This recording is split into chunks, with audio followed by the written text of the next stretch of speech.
Thoughts, opinions, and general overall shade thrown on High at 9 News are those of the individual speakers and not those of High at 9 News, its audience, or its advertisers. The statements made do not constitute medical, legal, or financial advice, and for advice tailored to your specific situation, please consult with a licensed professional. Welcome to the High at 9 News Hour, where you will hear from cannabis industry experts and professionals from around the country talk about important topics while shining light on global issues and discussing cannabis as it relates to politics, regulation and reform, data and technology, science, research and medicine, family and parenting, art, celebrities and entertainment, fitness, sports, mental health and wellness, and plant-based medicines and entheogenics. Together, we are building a stronger community, fighting the stigma and creating change. With your host, Jason Beck, joined by special industry expert correspondents from around the country, and daily antics brought to you by cannabis. Coming to you live every Monday through Friday at 9 a.m. Pacific Time and high noon on the East Coast. And thank you all for getting high at 9 with us.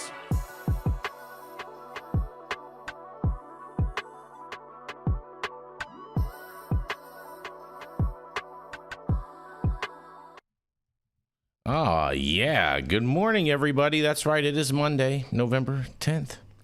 Today is a National Civic Pride Day today, you guys. Civic Pride. Yeah. Too bad they don't teach civics anymore in school. It's hard to be proud of your civics when they just constantly ram hot rods up your butt. Easy there. Easy there. Easy. Easy there. Easy there. Hey, civics gives you the right to say that. Exactly. I'm proud of that. Very, very, very true. I'm proud of that. Very, very, very, very, very, very true. Well. Let's see. Why didn't that do that like that? Weird. Oh, well. It's also National Vanilla Cupcake Day today, you guys. Nope. Shout out Nobody likes vanilla every cupcakes. Day. Mm-hmm. Is every day something for sugar? Vanilla. Mm-hmm. It's today. Yeah, there's today. a dessert every day. Today is vanilla it's face. National. Yeah, you got to celebrate some kind of sugar dessert every single day. Mm-hmm. It's America, dude. Mm-hmm. Exactly. Well, let's see what else. There's also National Forget-Me-Not Day today, you guys. That's my favorite flower, literally. It's not a flower, Jesse. Forget-me-not is not a flower? No, it is not, Jesse. Okay, dude. Not in this text, it's not. Forget-me-not is a flower. That's exactly what it is. Nope. November 10th reminds Americans of the sacrifices returning soldiers have made of body, blood, and limb. Created in 1921, the day reminds Americans that National Forget-Me-Not Day originally raised funds for services for returning injured soldiers. At the time, the existing hospitals were insufficient to support the numbers of returning disabled veterans. Exactly, Jesse. I don't understand why you're so unsympathetic. I didn't say I was unsympathetic. I just said that Forget-Me-Not is my favorite flower because it is a flower. That is the name of the flower, and it's my favorite. Two things can be true at one time. It's not true. Yes, Jesse. they are. It's not true. Jesse. Yeah. Those are both true things, though. Those are both true things. I don't know about all that. That's okay. So he's objecting that. Now I thought he was originally objecting that it was Forget-Me-Not Flower Day versus veterans related, but now I think he is objecting to saying Forget-Me-Not is not a real flower. It's not. Yeah. That's not. I've never seen it in any store. It's not in a store, bro. Just saying. You can't get Forget-Me-Nots in a flower or in a store. They're too small. Nobody would buy them. They're like, so maybe they don't really exist. Big. Maybe they're just a figment of your imagination, Jesse. Okay. They're little blue flowers. They're a little tiny blue flower. They're really, really cute. They're amazing. They're my favorite flower. They're so cute. There you go. They're so cute. Jesse, are you not turning your camera on today? Oh, is my camera not on? No, it's not. No. Oh, that's a huge fail. I did not know that. Sorry, I hadn't looked. Forget-Me-Not to turn on your camera. Exactly. I should have done that. I might have to restart our Discord then. What other day are we on, Jason? Well, today it also is the United States Marine Corps' birthday today, you guys. Happy birthday. Yes, happy birthday, Marines. USMC. That's right. Hoorah. Hoorah. Yeah. Getting it. One of my favorite Marines yesterday. Yep. Did you tell him happy birthday? I didn't know. It was Marine birthday yesterday. No, it's today. Today is the day. I know. I didn't know. Yeah. Today is the day. I will now. Yes, that's good. That's good. Happy birthday, Marines.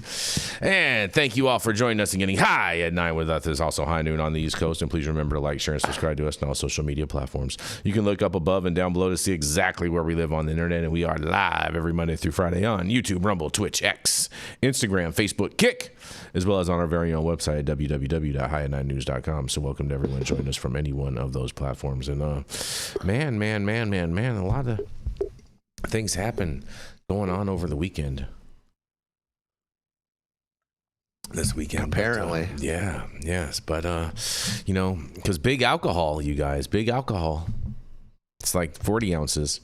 Asked Congress to ban hemp-derived THC for now. Just for now. Amid an intensifying debate on Capitol Hill whether to recriminalize hemp-derived THC products, federal lawmakers are receiving mixed messages from the alcohol industry. A coalition of alcohol distributors urged lawmakers in a letter sent to congressional leadership on Wednesday to regulate and tax intoxicating hemp products like alcohol. That's after representatives from some of the biggest alcohol lobbies in the country asked Congress to immediately remove hemp-derived THC products from the marketplace until federal rules are imposed. Government shutdown could end the hemp-derived THC market, but despite the record-long government shutdown, lobbyists and lawmakers in Washington are also weighing the future of intoxicating hemp-derived THC. Many Republican lawmakers are pushing for a redefinition of hemp under the federal law that critics say would ban most hemp-derived THC products, including the increasingly popular hemp beverages now sold by major retailers.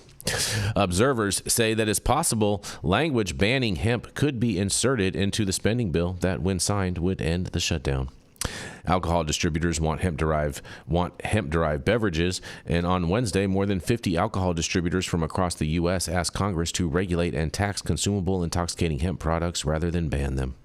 In a letter addressed to top Republican and Democratic leadership, the distributors highlighted the economic and public safety benefits of a regulated hemp beverage market. It praised the 2018 Farm Bill for creating new opportunities for U.S. farmers as well as beverage makers who have pivoted as consumer behavior has changed. I'm not buying that part, though, but whatever. And in a quote, as demand for alcohol has shifted downwards in recent years, hemp products have created jobs, driven new investment, and helped us meet challenging consumer demand, the letter read in part. And it drew parallels to the lessons learned from alcohol prohibition. If prohibition is enacted, that demand will not disappear. It will simply move into unregulated channels, undermining both public health, safety, and legitimate businesses. Other major alcohol lobbies push for hemp THC ban, and that is in stark contrast to the letter the same congressional leaders received on Tuesday. In a November 4th letter, alcohol lobbies voiced their support with the 39 state attorney generals, who also asked Congress to address the proliferation of unregulated intoxicating hemp products.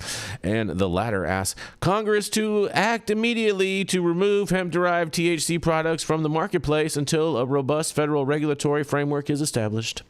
The signatories who sent the letter are American Distilled Spirits Alliance, the Beer Institute, Distilled Spirits Council of the United States, Wine America, and the Wine Institute. Sounds like a bunch of whiners to me. The group's membership include some of the world's most valuable consumer brands that produce virtually all the beer, distilled spirits, and wine available in every state, according to the letter. There's also some of the top alcohol industry lobbying spenders, according to Open Secrets. And in a quote, unfortunately, the ambiguous language contained in the 2018 Farm Bill has been manipulated and exploited by certain actors, fueling the rapid growth of a largely unregulated market that is knowingly and willfully ignoring the Food and Drug Administration's position that the addition of intoxicating cannabinoids like Delta-8 THC and Delta-9 to food is illegal, the letter read in part. Wow. Oh, man, I don't want to spoil too much, but I can't wait to hear what you guys have to say about this. Well, we're seeing sales decrease for alcohol time and time again right now. I think it's obviously them trying to gain back some of their market in any way that they can. Yeah, I was actually talking with a Gen Zer over the weekend, and he was telling me how his whole generation is not turning to alcohol, the whole thing, and like they're down with cannabis-derived beverages and whatnot, but they are not into alcoholic beverages at all, really whatsoever. I told him that cannabis beverages are bullshit, but whatever. Why are they bullshit? Just because they're propagated. It's just because it's not that I don't like them. It's just that they try to promote them as like this next best thing, but yet they're the smallest component of the market. And and so it's like they're trying to promote them as this great glory new day, and everybody's so consuming these things, but really they're not. They're just trying to mass market them and push them to people that aren't necessarily buying them. That's how you reach new markets, though. I guess, right? Of course, you would say that. Well, that's the whole thing. Like the people who smoke flower already smoke flower. You're not going to change them. There's very few people that are suddenly trying a joint for the first time. Mm-hmm. That's just not really happening. But the edge of the market is a place where somebody who hasn't smoked weed in 30 years or 40 years, and they're leery of it, and they don't really want to do it, and their friend talks them into it. Well, try this 4 milligram THC drink. You'll have a good time. Mm-hmm. And then they try it, and they're like, oh, that's fun. So it reintroduces them to cannabis, and that is the edge of the market. So that's where growth happens, and that's why beverages are cool. Now, I agree with you. They're still a very small part of the market. And so it would be stupid to say that they're like really a big deal right now, other than they're a marketing tool and they're a branding tool. But they have the potential to really grow, and they are one of the fastest growing sectors of the cannabis market too. But maybe not anymore. Fastest growing sectors. I mean. I was going to say, I think it's no brainer that this is going to be one of the fastest growing segments, especially with the Circle K and the Target news. If that ends up happening, I don't see it rolling back. And, the more and more events that I do, the more and more beverages, different types of beverages I see that are coming on the market. So I think it has a ton of room to explode.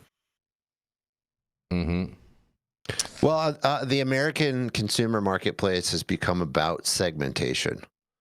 So it's no longer the world of Coke and Pepsi. When you walk down the drink aisle now, there's hundreds and hundreds of different drinks, different energy drinks, different kombuchas, different teas, and the segmentation is increasing and increasing and increasing. And yeah, Pepsi and Coke might still own 80% of all of those drinks, but the consumer doesn't think of it that way. The consumer thinks about, these segments and what particular thing, what niche they're really into. So I guess the moral of the story on this, Jesse, is that graphic designers stock is going up.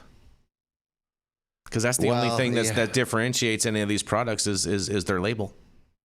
They're all made by the same people. Unfortunately, no, because AI. So people believe right now that they can create great packaging and great branding with AI, and so they're doing it on their own. They don't know that they're going to have a substandard product by doing that. That really still hiring a designer and hiring a brand strategist, you're going to get a wildly better output than if you just try to use ChatGPT and Midjourney and some other, visual programs to do your branding. I don't think anybody should use ChatGPT for anything. But they do. They should only use Grok. Right. They should use Grok. Yeah. But it still doesn't matter. You're the output of brand quality and packaging quality and graphic quality of what you're going to get. It's just going to be more average. And unfortunately, that's where people are going, though, because rather than pay someone somewhere between $3,000 to $30,000 to build a brand for them, they'd rather spend, $30 a month and do it themselves. Which I get. I understand that thought, especially if you're a small business. If you're a small business and you only have a couple employees, thousands of dollars matter, and it's very hard to understand the ROI on building a brand. And we're kind of getting off, but Haldor, for what's that? I was going to say Haldor 420 in the chat. He says 100 types of Mountain Dew, and that just speaks to my point. Exactly, and it goes back to that, like the market segmentation and building small niche brands is really important, and the cannabis beverage market really has the potential to do some amazing things in that exact lane. Fair enough. And on that, I guess I think it's the especially the 5-10 mg. They're good introductory for people, who don't drink and stuff. I think it's great. All the events we're doing in Florida, the companies are giving them away, samples away to everybody. Of course, they're giving them away because no one's buying them, Michael. They have an expiration date. Yeah, I'm just saying for samples, but people do end up walking away with them, purchasing some. But well, on that, we're going to roll into our first commercial, and we're going to be right back.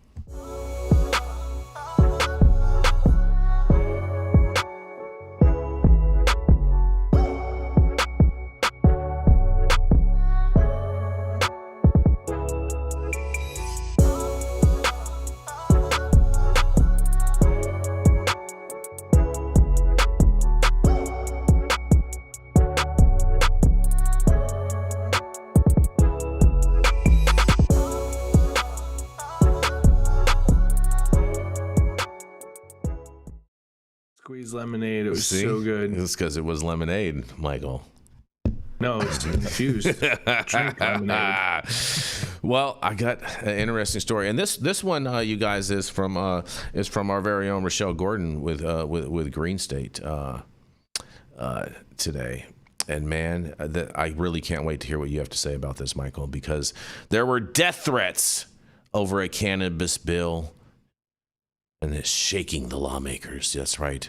Cannabis policy can be contentious, from whether to legalize or how a regulated market should work, and people have options on all sides. But one Ohio lawmaker says he's received death threats over a cannabis bill currently moving through the legislature, and he wants to set the record straight. At this week's Ignite It Market Spotlight event in Cincinnati, Representative Jamie Callender addressed alleged misinformation spreading online about SB 56. The legislation builds upon Issue 2 and the voter initiative that led to the legalization of adult-use cannabis in the Buckeye State. Callender noted that rumors about a home grow ban and new felonies for certain possession charges are categorically false. He clarified that the only new felony in SB 56 would apply to a second offense of selling marijuana to a minor. In a quote, "It's the kind of thing that led me to having a dozen death threats in the last month, and I'm not really happy about that," the Republican lawmaker told Green State, adding he had received another threatening message that morning. "They send me my addresses and say, next time you come home will be the last time you come home." Ohio legislators have faced some criticism over proposed changes to the state's voter-approved cannabis policy. While much of the bill's updates focuses on regulating intoxicating hemp products, it also includes changes to the state's cannabis policy. Some advocates are concerned about potential rollbacks to anti-discrimination protections for cannabis consumers and tighter restrictions on possession of cannabis not obtained from a dispensary or a home grow. In an action alert at NORML called the proposed changes a slap in the face to voters. Callender criticized NORML and other groups, arguing that their messaging is unproductive, which I would personally agree with, but nonetheless says they're doing more harm to that which they claim to be advocating for, he said, and that's sad. Calendar maintained that SB 56 honors the intent of voters under Issue 2 and strengthens legislation that he says was not conclusive. He said his goal is to make cannabis products safer and more accessible to consumers, and Calendar is also a proponent of public consumption, arguing that permitting tobacco use in certain areas but not cannabis is unfair. The fate of SB 56 remains uncertain, and the state Senate rejected the update version of the bill from the House, likely sending the legislation to a conference committee. And Calendar urges his constituents to read the bill on its entirety before passing judgment. But if one thing's for sure, fake news spreads fast. Lots of fake news floating around. I can't wait to hear what you guys have to say. Apparently, this lawmaker's getting death threats. It sounds like the cannabis industry enlisted Antifa to help them fight their battles. I can't wait to hear what you guys have to say about this. I think it's fake news. Well, it is the fake news part, Michael, is the fact that the felonies increase, and it only increases if you are convicted of selling to a minor more than once, and so that is the fake news part of it, because everyone thinks that it's going to eliminate home grow, so they're all wrapped up, all wound up. I was kidding. I was throwing in his getting death threats over at fake news as a joke, but. That's okay. I understand your seriousness with this article. Yeah, it's a serious thing. We have a lot of wackos out there. You know what I'm saying? And it seems apparently that the cannabis industry is embracing the wackos right now.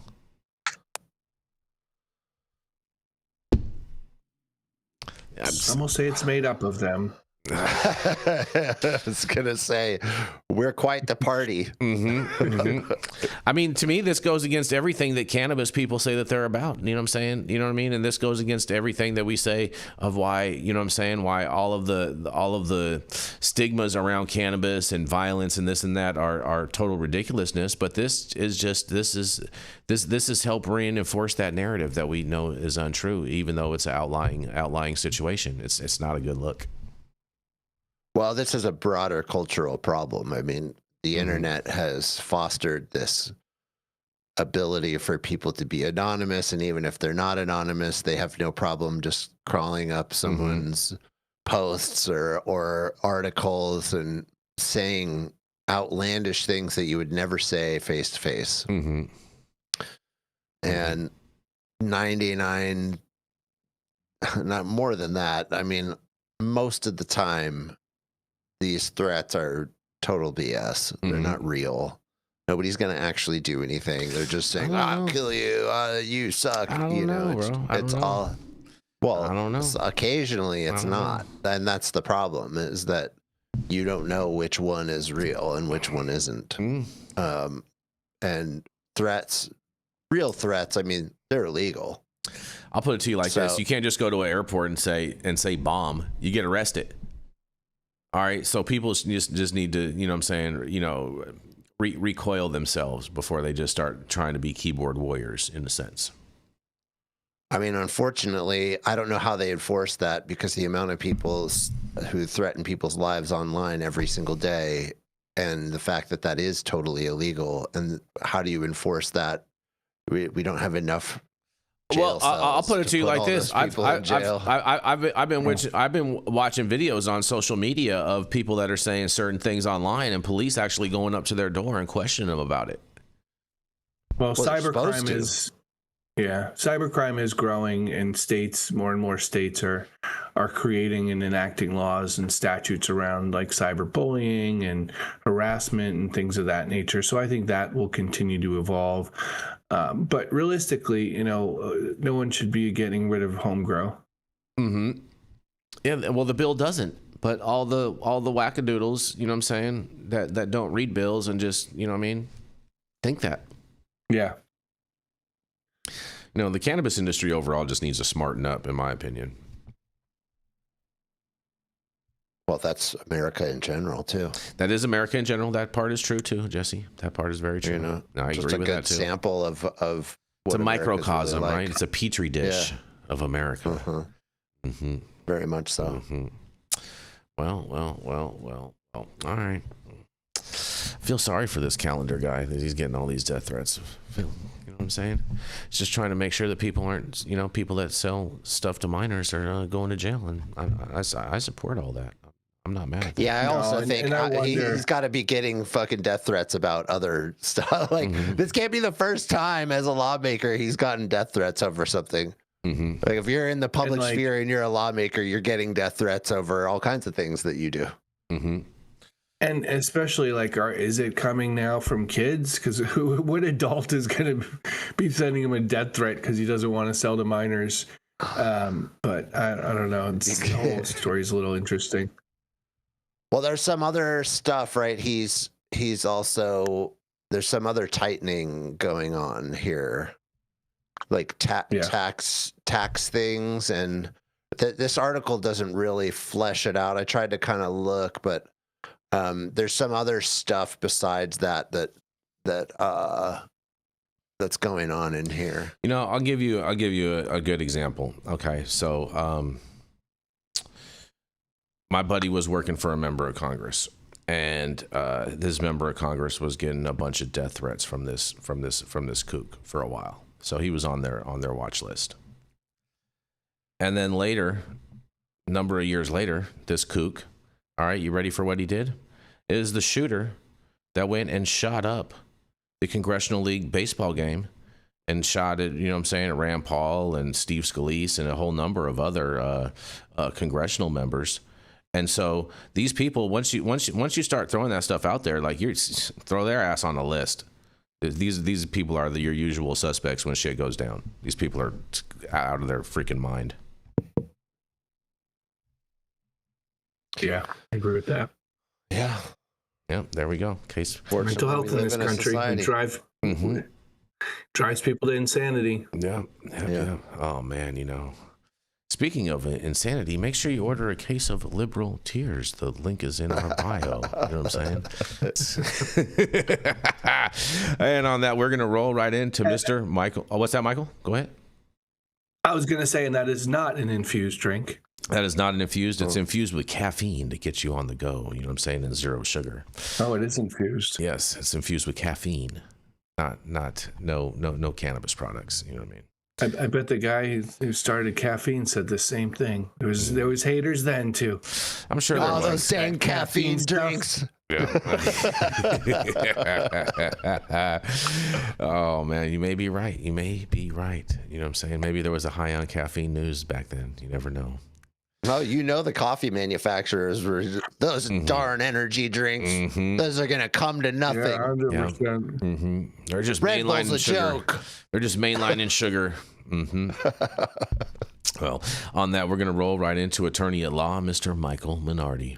Michael is attorney in the great red state of Florida who helps cannabis patients, advocates, and businesses navigate the complex legal framework in not just Florida, but nationally. And you can find him at his own law office at Minardi Law. It is none other than Mr. Michael Minardi. Good morning to everyone on the West Coast, and happy high noon to everyone on the East Coast. So maybe the shutdown is coming to an end, but as we know, as it goes forward, it'll be deals.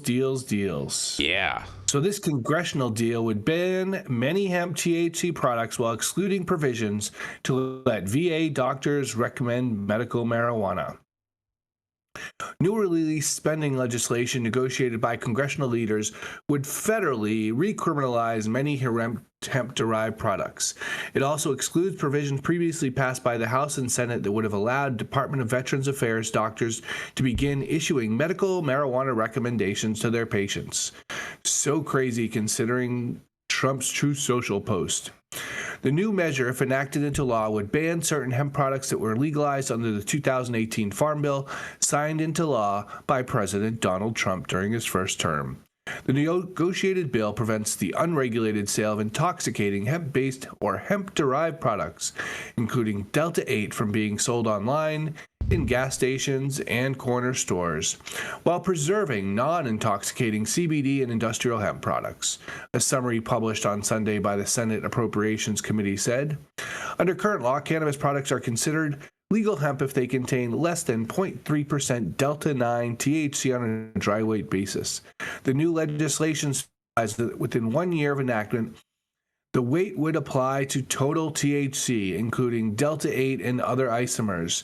It would also include any other cannabinoids that have similar effects or are marketed to have similar effects on humans or animals as tetrahydrocannabinol, as determined by the Secretary of Health and Human Services. The new definition of legal hemp would additionally ban any intermediate hemp-derived cannabis products which are marketed or sold as a final product or directly to an end consumer for personal or household use, as well as products containing cannabinoids that are synthesized or manufactured outside of the cannabis plant or not capable of being naturally produced. Legal hemp products would be limited to a 4.4 milligrams of total THC or any other cannabinoid with similar effects. Within 90 days of the bill's enactment, the Food and Drug Administration and other agencies would need to publish a list of all cannabinoids known to the FDA to be capable of being naturally produced by a cannabis sativa L plant, as reflected in peer-reviewed literature. All tetrahydrocannabinol class cannabinoids known to the agency to be naturally occurring in the plant, and all other known cannabinoids with similar effects to or marketed to have similar effects to tetrahydrocannabinol class as cannabinoids. The deal was agreed to by Senate Appropriations Committee Chair Susan Collins, Rep of Maine, and Senator Patty Murray, a Democrat from Washington, the ranking minority member on the panel, as well as House Appropriations Committee Tom Cole, Republican Oklahoma, but Rep Rosa Del Arroyo, Democrat out of Connecticut, did not sign off. The language slightly differs from provisions included in legislation that had previously advanced out of the House and Senate panels, which would have banned products containing any quantifiable amount of THC to be determined by the HHS and the Secretary of Agriculture. Jim Higdon, co-founder of the company Cornbread Hemp, said that Senate Appropriations Committee summary described the bill as preserving the legality of non-intoxicating CBD is a lie. The 0.4 milligram limit will take 100% of cornbread hemp products illegal, including our full-spectrum CBD products, topical CBD products, and even CBD oils, suggesting that the language was included at the behest of the alcohol industry, which he says does not want to compete with hemp-derived THC beverages. The legislation will kill the $30 billion hemp industry and the $400,000 jobs that go along with it. Higdon said in a press release, "This is a dark day for anyone who hopes for a future when cannabis is descheduled in America. If we can't keep full-spectrum CBD products legal, then future of cannabis reform seems even more distant with an emboldened alcohol industry that now has a proven playbook for killing cannabis." But Chris Lindsay, Director of State Advocacy and Public Policy for the American Trade Association for Cannabis and Hemp, said that this group supports the language, calling it a critical step to clarifying Congress's intent in the 2018 Farm Bill. Willful misrepresentation of the Farm Bill led to proliferation of unregulated synthetic THC products widely available for sale to minors, he argued. The bill clearly distinguishes between intoxicating and non-intoxicating products, synthetic and natural products, and industrial and consumer products.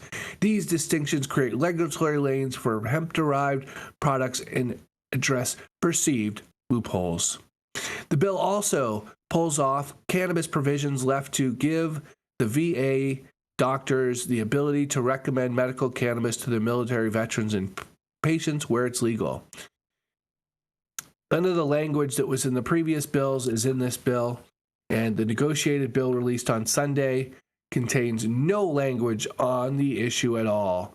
In past years, both the House and Senate had included provisions in their respective MilCon VA measures that would have permitted VA doctors to make the medical recommendations, but they never were enacted in law.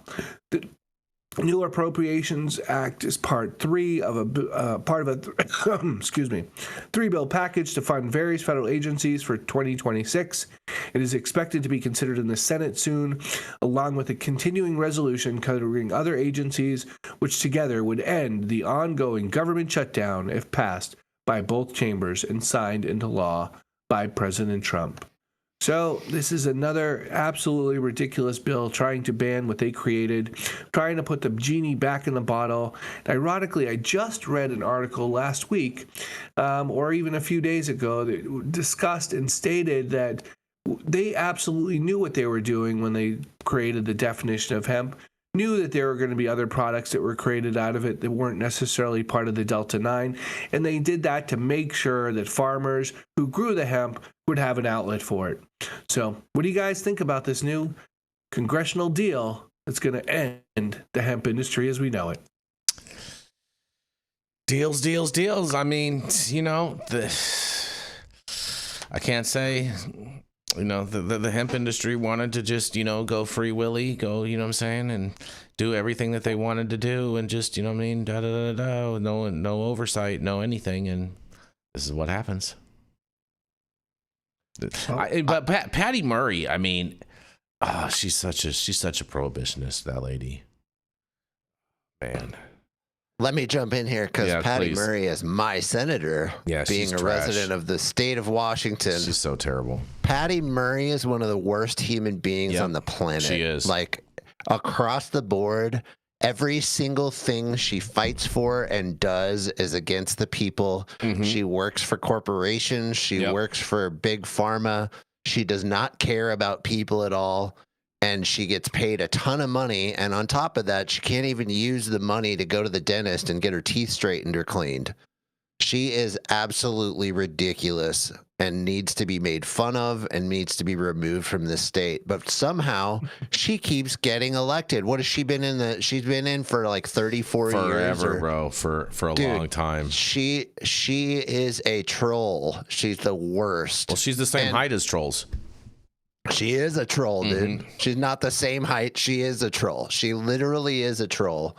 She's a terrible human being. And I wish that we could get rid of her, because 9 times out of 10, when you see something bad going on in the Senate, she's involved, front and center. Yep. Not just involved. She's at the front of it. Mm-hmm. And well, that's because she has to be at the front of it because she's shorter than everybody else. So she doesn't listen to her constituents at all. She doesn't even pay attention. Just like Hawaii was saying, "Hey, call your senator." I'm like, okay.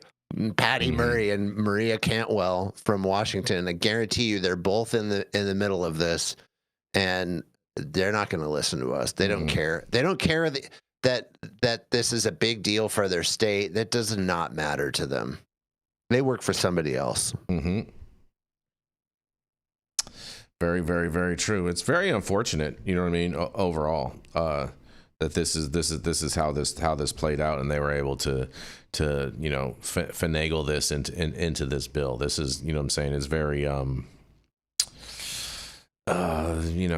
disheartening, to say the least.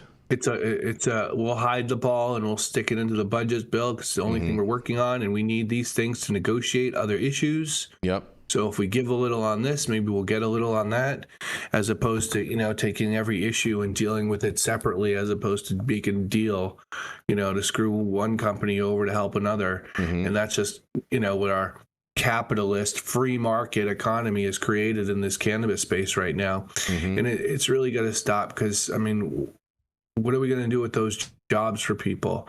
What are we going to do with these businesses, all these manufacturing plants, these warehouses, these storefronts that are going to be now open again? A lot of these people took over and filled these storefronts after COVID, when businesses weren't opening back up or going back into office space. So I think it's going to, if something like this does happen, it's going to have a huge nationwide hit. This is the whole thing, Michael. The real estate market. A lot of these businesses, I think the only really, hit is going to be on the retail stores. I think a lot of these companies are going to still stay in business and just do direct to consumer and just ship direct to their consumer. That's what I would do. Well, they wouldn't. Yeah, it says they wouldn't be able to do that either. So, who's going to stop them? Well, I guess the DA would at that point, because now they're recriminalizing all these things to say that they're federally illegal products. They're not going to stop them. So now it's open season for law enforcement, like they're doing here in Florida with THC, going after store and arresting teenage employees are just working there. It's freaking disgusting. It's interesting because I saw a story about that happened kind of near you. I think it was in Tallahassee, like 6 this stores. weekend. Yeah, and in the story it claims that they arrested them for selling spice. But the thing about it, in the picture of all the products, there's no spice in any of the pictures of the products that they seized. No, they're trying to call. And so the very ignorant law enforcement throughout the state consider everything with just wax or oils, synthetic cannabinoids. So that's how they get it into. It's like the synthetic cannabinoid spice issue. But I haven't seen anyone actually in a long time selling spice here in the state. So I think that's fake news just because the law enforcement are ignorant and don't know what they're talking about. Speaking of fake news, I mean, this really is just a continuation of the BS of legalization. We have not gotten legalization. We've gotten regulation without legalization. And it's very simple. Let people grow the plant. Let people buy and sell the plant at will. All you have to do is make an age gate and maybe some simple things like we don't want poison in our agriculture, and this is an agricultural product, right? So we don't want you to put pesticides or heavy metals into the plant itself. But that's very simple. You don't have to regulate that hard to make that. It should just be free. It should be open. People should be able to grow it, buy it, and sell it and do whatever they want. We live in a country where we have this perception that we're free and we're not. You can't do anything free. You have a plant that was made by God and is designed for your body that you should be able to use. And the government literally tells you that's not okay and steps in the place of God and dictates to you what you can and cannot do. That's not freedom. That's BS. And we need, as a people, we need to stop talking like we're free and stop talking like this is all legalization. If it was truly legal, they wouldn't even be able to do this in the first place. You would be able to grow whatever company you want with cannabis. Hemp, fiber, THCA, make weird analogs. That's fine as long as you're not hurting someone. If we find out that you're making something that's poison or hurting people, then we come after you, and we come after you hard, and we put the hammer down as a civilization. But otherwise, do whatever you want, and that would solve all of these problems instantly. That's right, man. This is sad state of affairs for the hemp space. But at the same time, it is. I mean, at the same time, it is good news for veterans. The fact that they'll be able to get recommendations at the VA. Okay, that's good. And what? No, this says that it removed it. They don't even. It's not even in the bill, so they will not be able to. Really? I thought that was part of the trade-off. Yeah. No. Oh, they removed them both. Wow.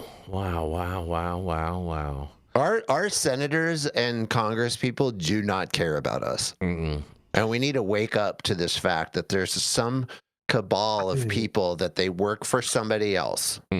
They work for corporations and big money, whether it's big alcohol or big pharma or timber or oil or whatever it is. They definitely don't work for us. They're not doing these things in our interest. Yep.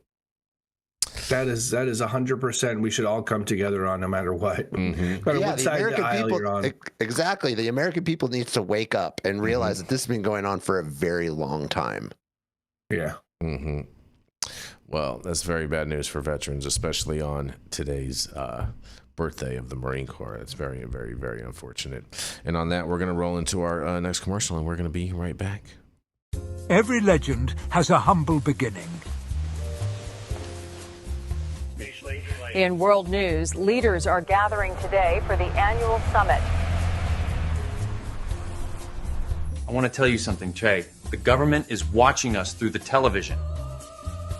Oh, John. Look, right there. They're trying to hack into my TV box. We're still not able to hack into the TV box, sir. Ha! But they can't. I've rebuilt the entire electronic system, and it sends and receives signals through quantum phase space. They'll never get in. Engage target. In other news, local authorities are investigating a series of strange atmospheric phenomena reported by residents. Ma'am, we're with the federal government. We need to ask you some questions. John?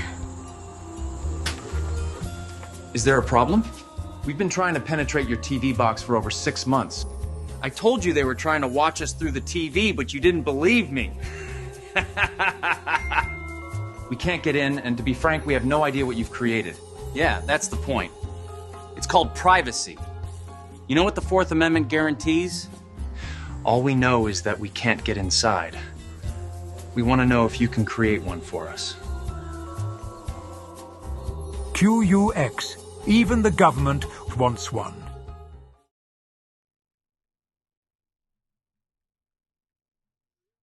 And we're back. And we are back. Stop whatever you're doing. Make sure you smash that like button. I know we'll appreciate it. You'll appreciate it. And YouTube will appreciate it. Also, make sure you subscribe to the channel if you haven't subscribed already. And all of the articles that we cover on today's show, you can read directly on our website at www.high9news.com. Introducing QUX Pay, or simply the Pay app. Where you can pay like it's nobody's business. Because it isn't. It's what everyone's been clamoring for. It's finally here. Secure every payment. Your data stays private. QUX will never sell your data for profit, period. Pay friends, family, contacts instantly. No hidden fees. No limits. Spend on the move. With this patented technology, you can use debit, credit, bank transfer, cash cards, and even crypto completely offline. Amounts transferred through the Pay app reach their destination instantly. Transfers in a flash. As quick as sending a text. No more waiting around like crypto. Are you ready for the future of payments? The state of the art for money is finally here. Data privacy and security protocols trusted by militaries and banks worldwide. QUX Pay, the Pay app. Available as an app and point of sale system, personal and corporate accounts available. Go to QUXPay.com and start using the Pay app today.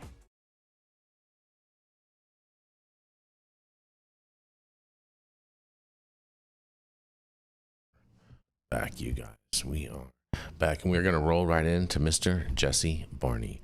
Jesse is the founder of Barney Design Co. that can help your brand reach the highest plateaus, higher than you could ever imagine. He's the brand whisperer and can help your brand speak and whisper to its customers to get those dollars out of their pockets. It is none other than Mr. Jesse Barney. Thank you, Jason. My story comes out of San Diego this morning in the Marijuana Herald by our friend Anthony Martinelli.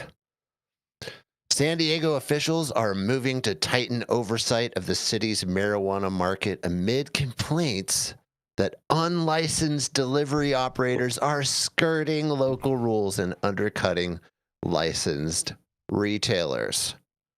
The push comes as licensed retailers like a green alternative in Otay Mesa argue that untaxed delivery companies have been competing unfairly for years.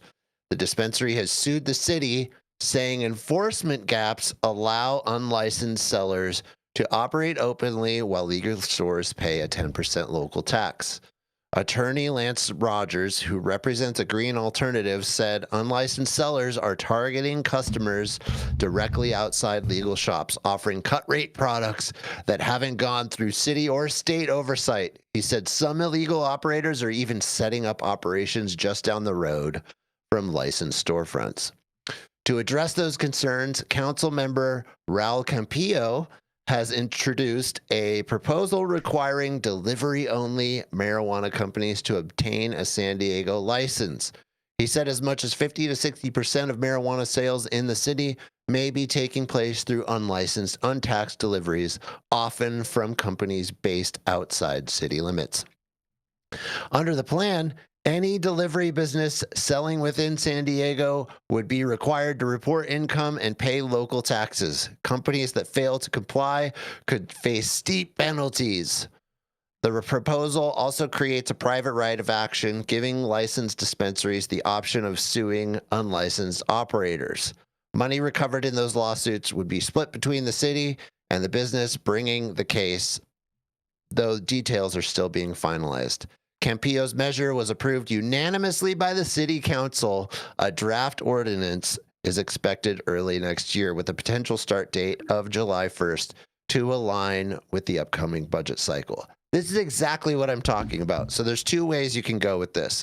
You can create more regulation and have more enforcement and hire more cops and bang down more people's doors and put more people in jail for breaking these regulations. They're not actually laws.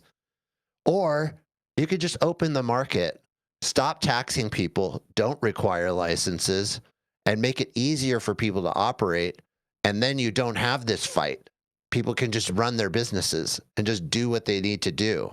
And you can make simple rules like don't harm anyone. If we find that you create a product that harms someone, we're coming after you. Then there's less enforceable rules, and it's easier to enforce those rules, and you can come after people when they actually deserve it. This is a very perfect highlight of exactly what goes on in the cannabis industry. We constantly sell ourselves on more and more regulation to appease some regulator to get this regulated cannabis that we call legalized into our cities and into our states and into our communities. It's BS. We need to fight. We need to change our minds. I don't know that we can, but I hope that we can. I hope that we do. And I think it starts right here. So spread the word. Stop putting up with this BS legalization that isn't legalization at all. It's just a chain around your neck. You're just a collared dog, and that's all this is. So, yeah, I'm fired up this morning. You can tell because this has been going on for so long, and we've been just accepting this for so long. And it started by sounding like it was a good idea in the 90s, by making medical marijuana a thing and getting people's compassion behind it. And that was how we started this ball of regulation rolling. But it just hasn't worked out that well. All right. I'll toss it over to my fellow correspondents and see what they say. Oh, man. Go. Oh, please, Michael, go ahead. Oh, man. I was going to say, these things are interesting considering how much opened up the delivery of alcohol got during and after COVID, right? It's like, oh, you can never get alcohol delivery. Now I can get a mixed drink delivered. Still, to this day, on anything, it just seems so crazy.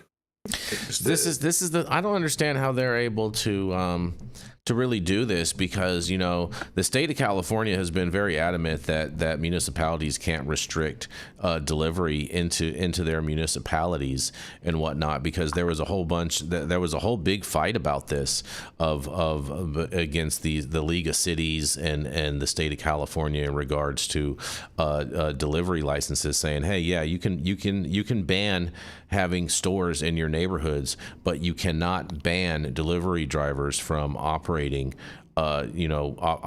within your jurisdiction. So I don't understand how they're going to actually be able to pull this off, Jesse. I think this will ultimately get challenged some way, somehow, by some lawyers and some, what I'm saying. Well, what they're talking about is shutting down the trap. These are trap delivery companies that aren't paying taxes. They're outside of the whole system. They're not licensed. They're not paying taxes. But they're not selling legal, quote unquote, legal products. Jesse, in order to do that, they would have to have the state make the possession and sale of these products a real crime again, and they're not going to do that. It's a little slap on the wrist. It's even if they did, all that would do is increase the value of doing it. Mm-hmm. Yeah, that's all that happens. Yep. The more illegal you make it, the more scarce you make something. It's basic economics. It's basic supply and demand. Mm-hmm. If you limit the supply, the demand is super high. So if you limit the supply, it's just going to get more expensive. Mm-hmm. That's good for some people if you're willing to continue to break the law and to risk going to jail. Mm-hmm. And that's the thing. Like, California is a perfect example of how this goes, because there's so many people, it's like easy to hide. Yeah. And how hard is it to get a bunch of products, hop on Snapchat and Telegram, create rooms and groups and offer things for sale, and if people snap you, you just go deliver it. It's not hard. It's super easy, actually. Yeah, it is. You know what is hard? Finding those people and enforcing against them. That's hard. So you're just never going to win that fight. The trap is always gonna win. Not only is it hard, it's really a significant waste of time for law enforcement when there's so much violence and other things that are so much more important going on. So it's like, instead of even having it on their blanket, on their plate, that they have to deal with this, and just remove it from their plate, let businesses be businesses, and move on from there. And you'd think that, get these people taxed or drive people to the legitimate market, but they're probably not going to be able to do that with the increase in the high prices out there. So, they just got to stabilize it and get things done in a manner that's efficient, that's a resemblance of the American way, which is a free market and a capitalist economy. Yep. Fair enough. Man, San Diego, it's you guys.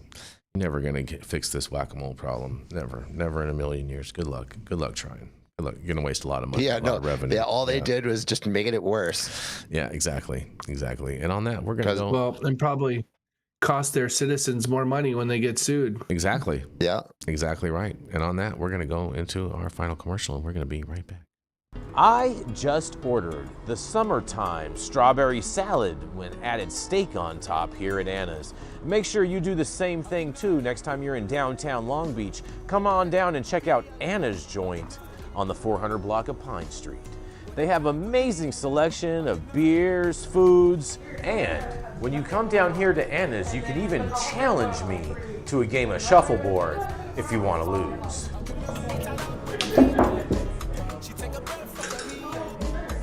Did you get that? So, next time you're in downtown Long Beach on Pine Avenue, make sure you stop by Anna's Joint on the 400 block. Not only do they have Anna's Joint, this restaurant and bar, but they also have the amazing deli next door, and then next door to that they have a very exotic flower shop. You may want to stop by and say hi.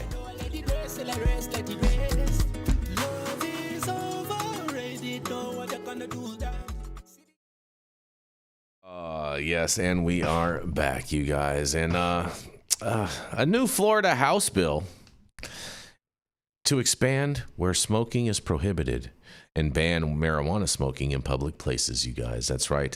Marijuana would be added to the places where smoking tobacco is banned under a House bill Thursday that would also expand where smoking is prohibited.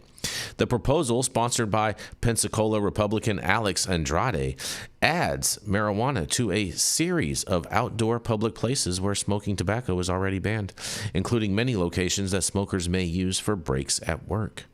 Under the measure HB 389, public places would include streets, sidewalks, highways, public parks, public beaches, and the common areas both inside and outside of schools, hospitals, government buildings, apartment buildings, office buildings, hotels, restaurants, and retail shops. Marijuana smoking or vaping would be prohibited at airport in transit lounges. As with the state's current restrictions on tobacco, the proposal exceeds unfiltered cigars from the list of prohibited smoking products. Interesting. Florida voters approved a ban on smoking in all enclosed indoor workplaces in 2002, and in 2022, state lawmakers passed a measure that allows cities and counties to restrict smoking at beaches and parks that they own. Voters approved a constitutional amendment authorizing medical marijuana back in 2016, and a 2024 effort to allow adult use marijuana failed to receive a 60% approval required to pass. Well. How are they going to actually enforce this? This is totally ridiculous that they're doing this. But of course, at the same time too, I believe that you should be able to smoke cannabis anywhere you can smoke a cigarette. So the fact that they're saying that you can't smoke cannabis in the places that you can't smoke cigarettes is just kind of asinine to me, but I can't wait to hear what you guys have to say about this. It's already in law. It's not really necessary, so I don't really even understand the point of the bill, because the amendment clearly says not required to permit public smoking, and our legislature already has done that. So I really don't get it, and I guess maybe it's trying to privatize some of these places and now consider some places private. I know that it was part of the objection in the legalization bill that was going through, that they wanted to clarify specifically what public did so that people would know specifically where they were, and it wasn't necessarily limited to everywhere, but just those specific public places. But this is happening all the time. Cops are giving people tickets all the time or arresting people all the time in the state for this already. So you know, I just wonder like how hard it actually is to get caught smoking in Florida, because like the humidity is so thick out there, Michael. And what I've noticed is that the humidity really will mask the when you exhale cannabis, yes, it might smell right there around you, but as far as it dissipating to a much farther distance to where people down the street can smell you, the humidity really stops that and blocks that. And you know, I don't know the science behind that, but it's just something that I personally have noticed myself when I've been out there smoking. So I don't understand. You know, I guess the best thing to do is make sure that you're not sharing stuff with one another, because I feel like when you're standing around in a circle and passing something to this person and that person, I mean, yeah, that's pretty obvious. You guys are smoking weed. You know what I mean? But as long as if you're just walking down the street smoking something, how are they really going to tell? This is total ridiculous. So I've had a couple clients just doing, you know, sitting out on a bench or sitting on the beach, and cops come up to them. I had a client that was at a restaurant. So they were at their hotel, sitting out on the beach area from the hotel, and cops came up and harassed them about that, and they gave him a ticket. They ended up dropping it because like, well, he's at a private place. He's not in public. So, you know, some of these issues I think are going to be litigated, but I think that's potentially why they do it, just to clarify those things. And the R's in our state, their biggest thing is the whole state's going to smell like weed. Yeah. If they legalize it. So. I mean, there's so many other things that stink in Florida that they should be worried about than the smell of weed. You know, just saying. Just saying, I could think of a few things. Just off the top. Well, the interesting thing is, and I think everyone should just go and start mass smoking CBG and hemp products everywhere. I'm not mad at that. I'm not mad at that. I think they should also start spraying terpenes on everywhere and on everything. You know, that would be the best. You know, on public buses and everything, just spray terpenes. Just, you know what I'm saying? It's not illegal. Love it. Not illegal. You know what I'm saying? That's that people should totally protest that and do that. That would be that's the way to go.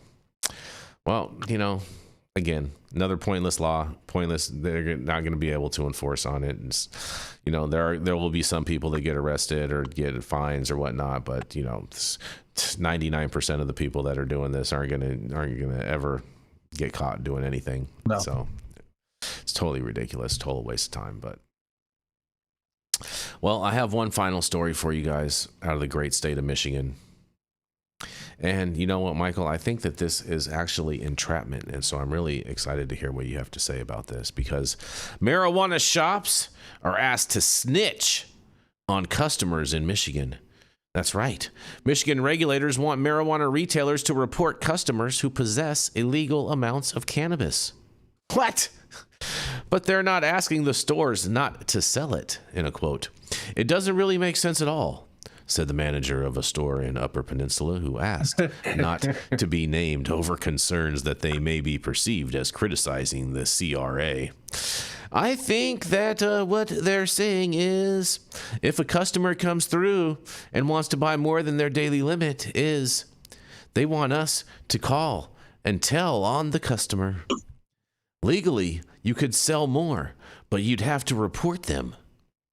The reminder, which retailers tell MLive is confusing in its vagueness, came in the form of a notice issued to licensed marijuana businesses on Monday, November 3rd.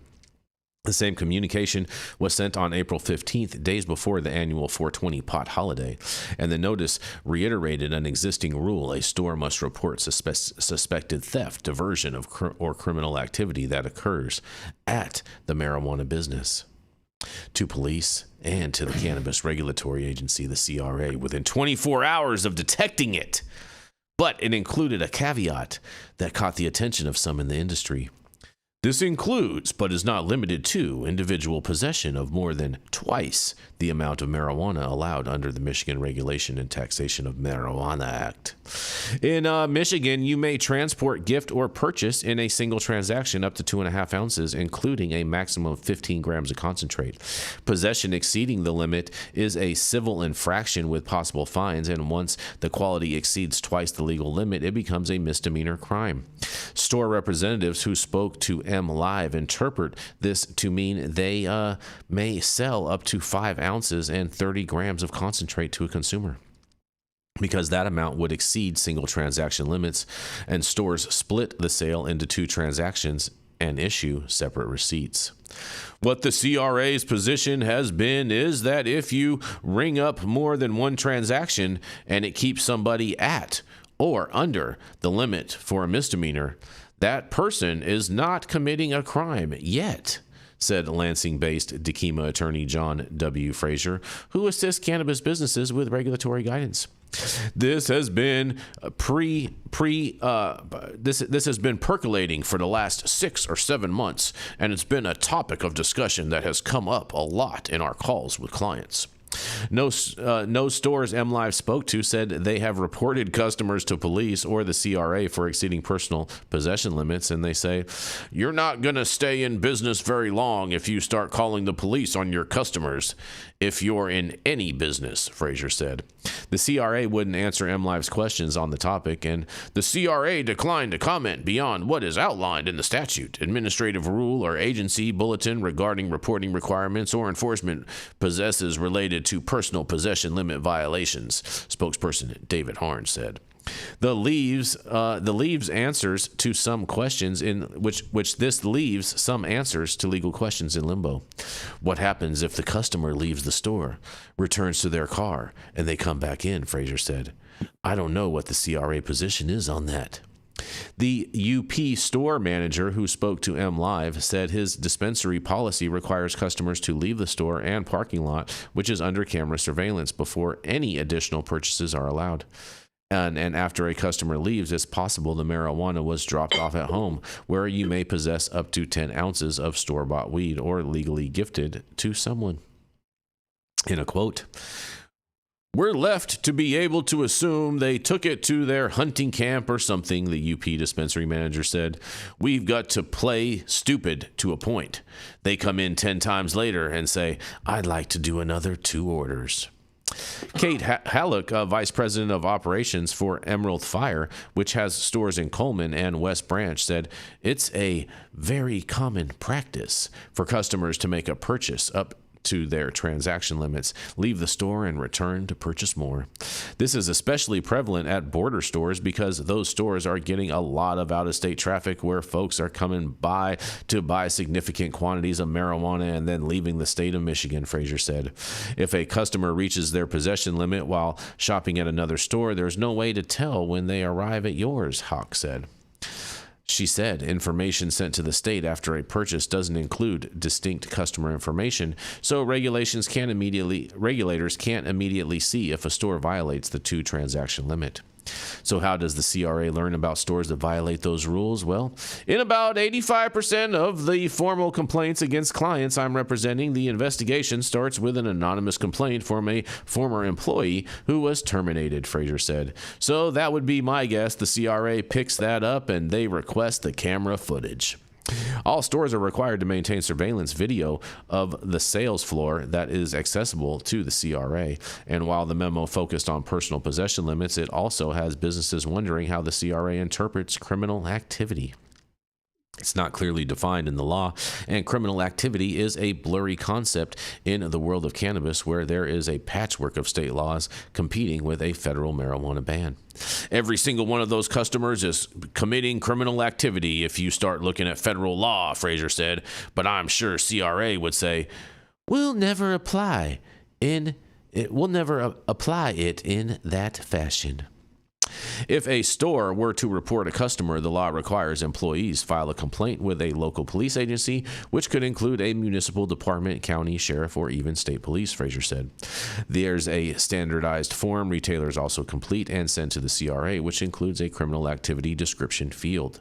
It's unclear what the CRA or law enforcement do after the information is collected, and Fraser and store owners believe the recent notice was prompted in part by recent complaints publicized by the CRA involving excessive retail sales. On May 20th, police in Berrien County, Chickiming Township stopped an Iowa-bound rental truck driven by a man hauling nearly 8 pounds of marijuana and 466 grams of concentrate. That's nearly 25 times the daily limit of marijuana and 16 times the daily limit of concentrate.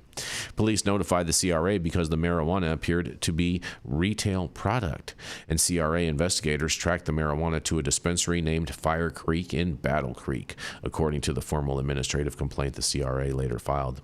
When contacted by phone, Fire Creek representative declined to comment and said it's not clear if it was the same person police later arrested, but the CRA complaint said a review of the store surveillance showed a man filling a gray duffel bag with large amounts of marijuana and employees completing multiple order forms before accepting cash. During a July investigation of Muha Meds, which operates a store in Yesaplanti, CRA investigators identified 2 large transactions involving sales between 800 and 1,000 grams of concentrate.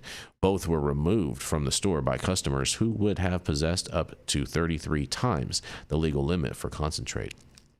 A Muha Meds representative was unwilling to comment when contacted by phone, and both businesses were accused of rules violations for failing to report to police and the CRA sales in excess of legal personal possession limits. Quote, both of those cases have other stuff that's going on, but that was part. That was the part a lot of folks in the industry latched onto, Fraser said.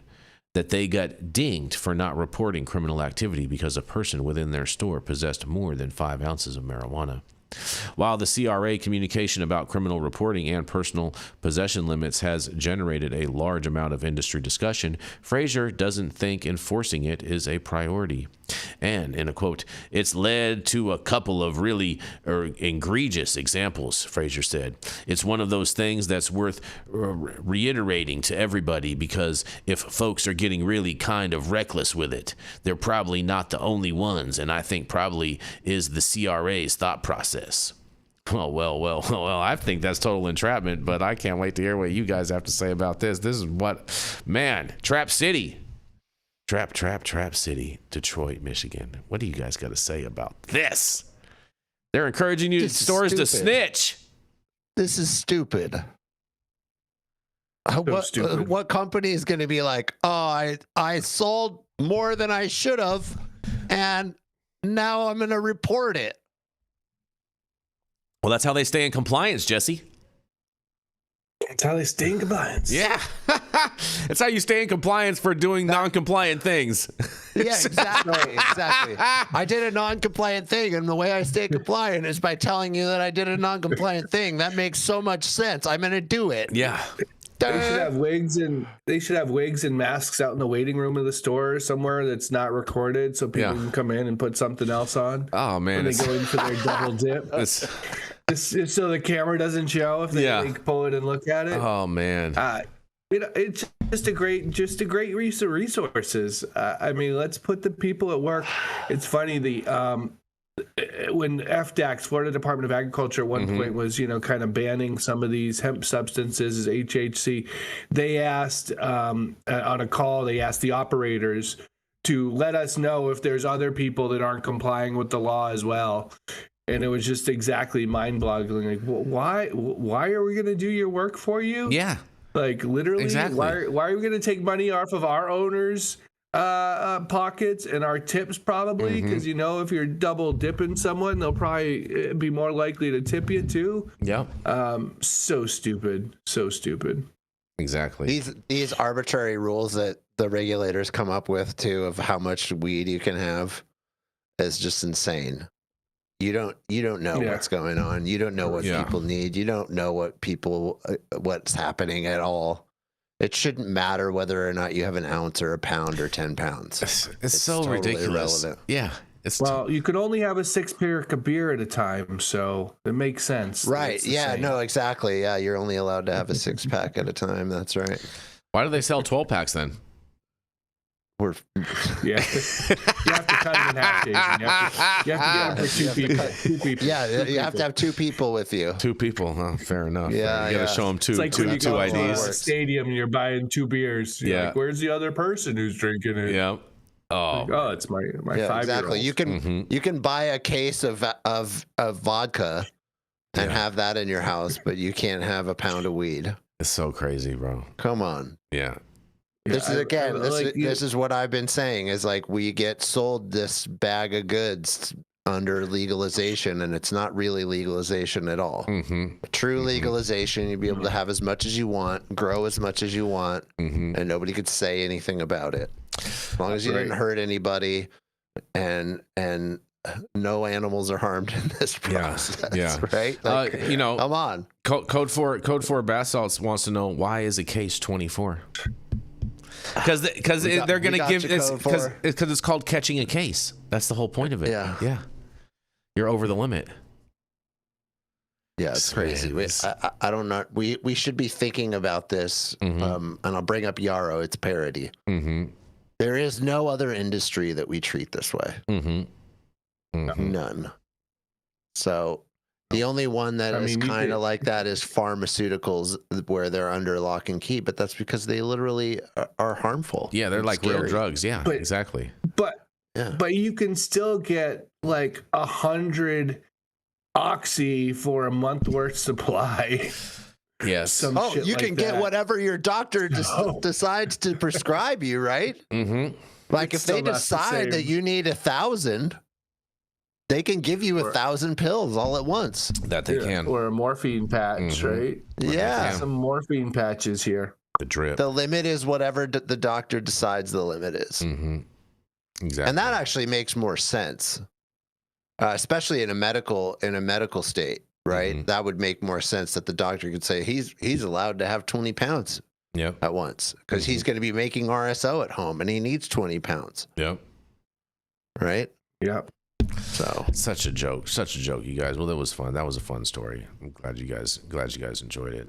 Stop snitching out there and weed for the people, you guys. And thank you all for joining us and getting high at 9 with us every Monday through Friday at 9 a.m. Pacific and high noon on the East Coast. And big shout out to our audience and supporters for tuning in daily and listening to the insanity that is the developing cannabis industry. Huge thank you to Catalyst Cannabis for helping us keep the lights on over here. And thank you to our correspondents for being absolutely amazing. Thank you to Cannabis Sativa L for giving us a reason to do this every day. And thank you to Cloud Media Partners, Elias and Gabriel. They're somewhere in the metaverse. And thank you all for tuning in and getting high at 9 with us. We are America's #1 daily cannabis news show.